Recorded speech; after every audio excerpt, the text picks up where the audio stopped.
बिस्मिल्लाहिर्रहमानिर्रहीम। खातिन हज़रात, अख्तर अब्बास का सलाम पहुँचे। पिछले दिनों मुझे आज़ाद कश्मीर के दारुल हुकूमत मुज़फ़्फ़राबाद में जाने का मौका मिला। मैं मेहमान था तवानी साहब का, और वो अलकलम स्कूल और कॉलेज के सरबराह हैं। वहाँ माशाल्लाह हज़ार के करीब बच्चे और बच्चियाँ थे जिनसे मुझे बात करने का मौका मिला, और उनके दो हमने सेशन लिए। इस दौरान शाम को हम अच्छी गपशप करते रहे, और being the principal, being the owner of the institution, मैंने उनसे कहा कुछ अपने मज़े की चीज़ें जो आपकी ज़िंदगी में आपने देखी हों वो भी ज़रा मुझसे शेयर कीजिए। तो एक मज़ेदार चीज़ उन्होंने बताई, मुझे लगा कि आपसे भी शेयर करूं। हम आमतौर पे ये तो जानते हैं कि बच्चे दूसरे से मुतासर होते हैं और पीछे भी लग जाते हैं। तो इस वक्त आलम यह है कि पाकिस्तान भर में हर अच्छे अदारे ने कुछ जो टैलेंटेड बच्चे हैं, ज़हीन तरीन बच्चे हैं, उनके लिए स्पेशल सेक्शन बनाए, और इनकी ट्रीटमेंट अलग होती है, इनके उस्ताद अलग होते हैं, इन बच्चों के अज़ाइम उनको बिल्कुल जवान रखा जाता है। इन्हीं से तवक्को होती है कि वो बेहतरीन ग्रेड लें, यही बच्चे पोजीशंस लेते हैं। अच्छा, ये इतना अहम और शानदार काम है कि कहा यह जाता है कि कैलिफोर्निया यूनिवर्सिटी ने इस पर काम किया, और उन्होंने लाइक 50 बच्चे जो बेहतरीन थे उनको निकाला और उनको बेहतरीन टीचर दिए, और जो 50 बदतरीन स्टूडेंट थे उनको बेहतरीन टीचर दिए, और उनको उलट बताया, जो बदतरीन बच्चों के बारे में ये बताया कि they are the best one, और उनके साथ वो ट्रीटमेंट किया। जो बेहतरीन थी उनके बारे में कहा कि दे आर द वर्स्ट। अच्छा, नतीजा ये होता है कि एक दूसरे को देख के फिर आपके अंदर तरगीब बढ़ती है, मुकाबले में आगे जाने का शौक़ होता है। निकम्मे के साथ मुकाबला तो नहीं किया जा सकता, पर अच्छे के साथ मुकाबला करके आप बेहतर से बेहतर बन सकते हैं। उन बच्चों से वहाँ बात करते हुए, उसमें बच्चियाँ चूँकि बहुत ज़्यादा बच्चियाँ थीं और देवर वेरी एक्टिव, उनके सवाल भी बहुत अच्छे थे। इसी तौर पर स्टूडेंट्स तलबा थोड़े शरारती, आपको अंदाज़ा है, उनकी ओरिएंटेशन भी निस्बतन ज़रा कम होती है, लेकिन 2-2 ढाई घंटे के सेशंस में आई वाज वेरी हैप्पी। बहुत सुकून से बात करने का मौका मिला, अपनी ज़िंदगी के मुख्तलिफ जो तजुर्बात थे, मुशाहिदात थे, उनको शेयर करने का मौका मिला, और उसके नतीजे में फिर उनके जो सवाल, देखिए सवालों के बारे में अल्लाह के रसूल की एक हदीस है कि ये आधा इल्म होता है, कि जो जितना अच्छा सवाल करता है, इनफैक्ट उसकी पूरी बैक ऑफ माइंड, उसका पूरा जो ब्रेन है, उसका जो सोचने का अंदाज़ है, उसका अंदाज़ा होता है कि ये सोचने का इसका प्रोसेस क्या है। जो अच्छा सोचता है उसका सवाल और तरह का होगा, और जो बुरा सोचता है उसका सवाल और तरह का होगा, चूंचों वाला, कांटों वाला, उस पर बिल्कुल सवाल के भी सींग निकले हुए होंगे।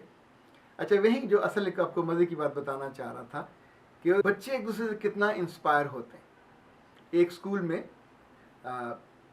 एक क्लास के बच्चे ट्रिप पे गए, और कुछ बच्चियों का आपको अंदाज़ा, हमारे यहाँ माएँ बहुत मुहतात होती हैं, उनको इजाज़त नहीं देती। 100 स्कूल वाले कहें, टीचर्स कहें कि नहीं हम साथ हैं, लेकिन ये कि अपनी बेटी को बाज़ माएँ ऐसी मुहतात होती, वो कहती नहीं जो मर्ज़ी हो, जब ये बड़ी हो जाए फिर शौक़ से जाएँ, पर अभी तो मैं इसको नहीं भेजूँगी, और इसका फोकस जिस चीज़ पे उसी पे रहना चाहिए। तो वापसी पे शाम को देर गए, वो ट्रिप वापस आया होगा, तो वापस आने के बाद उन बच्चियों ने जो गई थी अपनी उन दोस्तों को फ़ोन करके जो नहीं गई थी, पहले तो शर्मिंदा करने की कोशिश की, एक ख़ास तरह का हाइप क्रिएट की, इट वाज फन, बहुत मज़ा आया, ये हुआ ये हुआ ये हुआ, फिर साथ का हम तो कल नहीं जा रहे। अब सोचिए कि एक जुमले के बाद फ़ोन बंद हो गया, पर 2 बच्चियाँ ऐसी थी कि जिन्होंने उस जुमले का इतना असर लिया और कहा कि अगर वो निकल जा रही तो हम क्यों जाए, और अगला कीमती दिन पूरा ज़ाया कर दिया। ये सिर्फ 2 बच्चियों की बात नहीं है, आप इससे ये अंदाज़ा कीजिए कि बच्चों में एक दूसरे को एब्जॉर्ब करने की कितनी एबिलिटी होती है। और आमतौर पे हमारे बच्चे अच्छी बातों को कम एब्जॉर्ब करते हैं, सुनते हैं, लेकिन जो उनको मनपसंद होता है उसमें नेगेटिविटी हमेशा ज़्यादा होती है, और वो उनके अंदर, उनके दिल में, उनकी रूह में वो जाके ऐसे पंजे गाड़ के बैठती है। इसी उम्र में बच्चे और बच्चियाँ जो गलतियाँ करते हैं, लाइक अगर नकल की आदत बनती है वो भी इसी उम्र में बनती है, चूँकि फलां करती है। टीचर्स के साथ अगर बदतमीज़ी करने वाले आपके दोस्त हों तो एक आध ऐसा ज़रूर निकल आएगा दाना जो खुद अच्छे ख़ानदान का होता है, पर उसकी ज़िंदगी में जिन लोगों से ताल्लुक़ और रब्ता होता है वो बदतहज़ीब होते हैं, वो बदकलाम होते हैं, या वो ज़ुबान दराज होते हैं, तो उसके नतीजे में ज़ाहिर है आप उसके साथ उन जैसे मिल जाते हैं।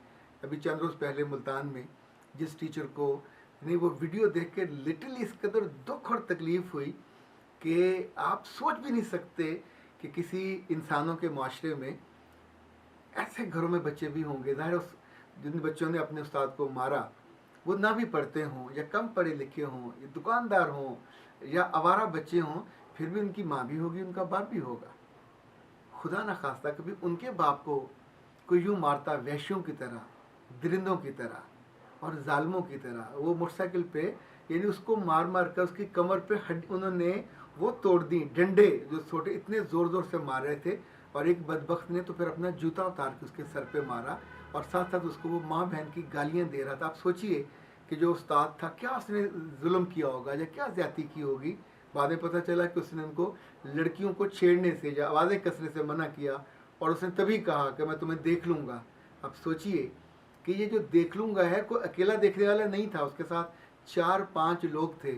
और ये सारे अगर आप इनकी शक्लें देखो, अब जब इन पर मुकदमा चलेगा या कभी कोई सोसाइटी अगर इतनी ताकतवर हो कि ऐसे लोगों को ना छोड़े, टीचर ने डर के माफ़ कर देगा, उस पर प्रेशर आएगा तो भी वो सहम के माफ़ कर देगा, वो जानता है कि उसके पीछे खड़ा कोई नहीं होगा। पर अगर हुकूमत और सोसाइटी खुद खड़ी हो तो शायद ऐसे वाक़यात ना हो। पर जिससे हमने बात का आगाज़ किया था कि बच्चे और बच्चियाँ मनफी तौर पे इंस्पिरेशन ज़्यादा लेते। उनके साथ वाले ने अगर गालियाँ निकाली तो आप तो उसके पार्टी नहीं थे, ना आप पे कोई जुल्म हुआ ना ज़्यादती हुई, आपके दोस्त ने आपको इंगेख्त किया, चूँकि he was abusing so you started, आपने वही करना शुरू कर दिया। वो मार रहा था तो आपने भी मारना शुरू कर दिया। उससे पहले प्लानिंग की होगी। किसी एक भले आदमी को तो मना करना चाहिए था कि यार ये मुनासिब नहीं है। आप सोचिए, हम इसको सिर्फ एक एंगल से देखते हैं कि आप भी तो कभी किसी स्कूल में पढ़े होंगे, कभी किसी कॉलेज में पढ़े होंगे। एक दुनिया में मकाफ़ात अमल का निज़ाम है, इससे कभी जान छूटती नहीं है। ये वक्त गुजर जाएगा।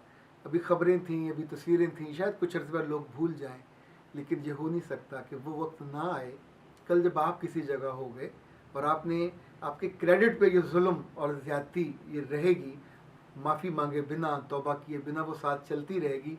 कोई ना कोई वक्त ऐसा ज़रूर आएगा कि जब आपके अदारे के काम करने वाले लोग, आपके मज़दूर, आपके मातहत कहीं रास्ते में किसी जगह जो मज़लूम होता है उसकी बद्दुआ और उसकी आह दोनों कभी रायगा नहीं जाती। और अगर उस्ताद की आह हो अपने शागिर्दों के बारे में या उन नौजवानों के बारे में कि जिन्होंने सरे राह उसको रुस्वा कर दिया हो, उसको बेइज्जत कर दिया हो, और उनके अपने दोस्तों की क्या दोस्ती है कि आप अपने दोस्त को एक गलत काम पे मना भी नहीं कर सकते। खातिन हज़रात, मुझे बहुत सारे साल गवर्नेंस टास्क फोर्स में काम करने का मौका मिला और ये एक बड़ा वसी काम होता था। मेरे ज़िम्मे ख़ास तौर पे जो जेलों में जुवेनाइल जो 18 साल से कम उम्र बच्चे थे, उनकी तालीम और उनकी तरबियत होती थी, हम उनसे मुलाकातें भी करते थे। मैं कितने ही ऐसे लड़कों से मिला जिनको उम्र कैदें हुई थी, क्योंकि उस ज़माने में 18 साल का जो कानून आ गया था जुवेनाइल लॉ कि इनको फांसी नहीं दी जा सकती।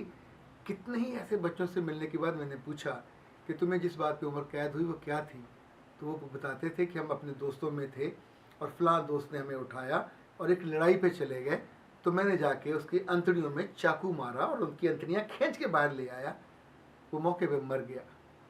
तो मैं पूछता था फिर क्या हुआ, जिसके लिए मारा तुम्हारा केस तो वही लड़ रहा होगा। उसने कहा नहीं, he never came back.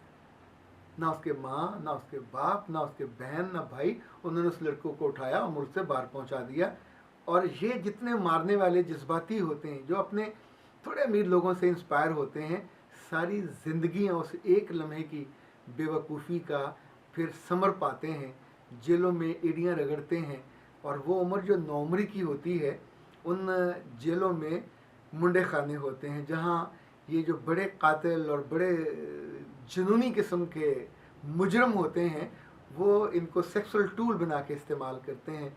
Rest of the life वो एक गलती की सज़ा वो भुगतते हैं। और जब कभी उनको रिहाई मिलती है तो आपको क्या लगता है वो किसी नॉर्मल सोसाइटी में, किसी नॉर्मल घर में वो जी सकते हैं?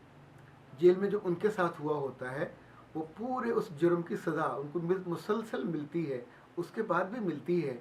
फिर कई लोगों के दिल में वो लम्हा उतरता है जो उन्हें बताता है कि मुझे उस लम्हे अपने दोस्तों को यूँ फॉलो नहीं करना चाहिए था, मुझे उनको समझाना चाहिए था, मुझे उनके साथ जाके कातिल नहीं बन जाना चाहिए था, मुझे उनके साथ जाके गुंडा नहीं बन जाना चाहिए था। मुझे किसी एक दोस्त की छुट्टी का मज़ा सुन के अपने आप को मुश्किल में नहीं डालना चाहिए था। कितनी ऐसे बच्चे और बच्चियाँ, उनको आप भी जानते हैं, आपके आसपास होंगे, कि जब उनकी दोस्तें नहीं पढ़ती तो वो पढ़ना छोड़ देते हैं। अगर उनकी दोस्तें किसी जगह एक्साइटेड हैं तो वो भी एक्साइटमेंट में चले जाते हैं। तो उनकी अपनी ज़िंदगी क्या है? यानी अगर आपकी अपनी राय नहीं है, आपकी अपनी सोच नहीं है, हमेशा किसी एक को आपने फॉलो करना है, तो आप एक नॉर्मल और बड़े इंसान तो कभी नहीं बन सकते। ये जो स्कूल की ज़िंदगी है, ये जो कॉलेज की ज़िंदगी है, या जो दोस्तों की ज़िंदगी है, अगर थोड़ा सा आप कभी इस पर गौर किया करें तो कुदरत आपको बनने का, आपको संभलने का, आपको सजने संवरने का मौका देती है कि अपनी सोच को संवार सकें, अपनी ज़िंदगी की अच्छाई को बढ़ा सकें और अपनी बदी को रोक सकें। अगर आपके अंदर वो सोच पैदा हो जाए तो आप फौरी तौर पे ऐसे ग्रुप से, ऐसे लोगों से कट जाएं। अब ये फैसला आपकी अपनी मर्ज़ी से होगा। कोई दूसरा वालिद, वालदा, बहन, भाई, चचा, ताया, कोई आपको बुरी कंपनी नहीं छुड़ा सकता। बुरी कंपनी तब छुटती है जब आप फिर कोई गुनाह करके किसी और के गुनाह का या अपने गुनाह का अजर, समर या सज़ा भुगत रहे होते हैं, और उस वक्त आंसुओं को पूछने भी कोई नहीं आता, उस वक्त आपको तसल्ली देने भी कोई नहीं आता, चूँकि वो गुनाह आपसे सरजद हो चुका होता है, कोई हमदर्दी करने भी नहीं आता। अख्तर अब्बास को इजाज़त दीजिए। अस्सलाम वालेकुम व रहमतुल्लाह।